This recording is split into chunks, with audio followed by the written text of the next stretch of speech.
This is Miss Grand International 2025.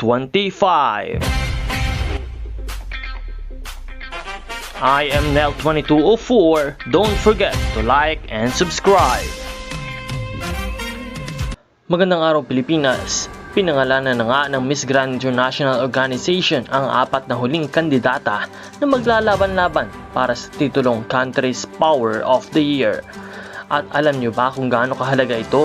Dahil ang mananalo dito ay automatikong pasok sa top 20 finalists sa Grand Finals. Kaya sobrang intense ng labanan ngayon. Here are the 4 finalists na talagang nagpamalas ng kanilang suporta mula sa kanilang mga kababayan. Miss Grand Thailand, Miss Grand Myanmar, Miss Grand Paraguay at Miss Grand Philippines.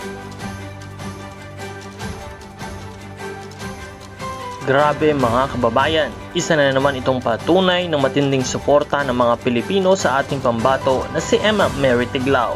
From online votes hanggang sa social media engagement, hindi talaga nagpapahuli ang Pinoy fans. Pero tandaan, hindi pa tapos ang laban. May final voting round pa naman na magdedesisyon kung sino ang magiging official winner ng Country's Power of the Year. So mga kababayan, ituloy lang natin ang boto at suporta kay Queen Emma Tiglao. Punta na sa official Miss Grand International Facebook page at Instagram to vote daily. Isang boto mo ay malaking tulong para sa Pilipinas. Let's bring Emma all the way to the top 20 and beyond.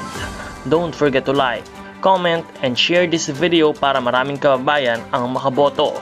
This is Nel2204 bringing you the latest updates sa Miss Grand International 2025. Maraming salamat sa pag-subscribe.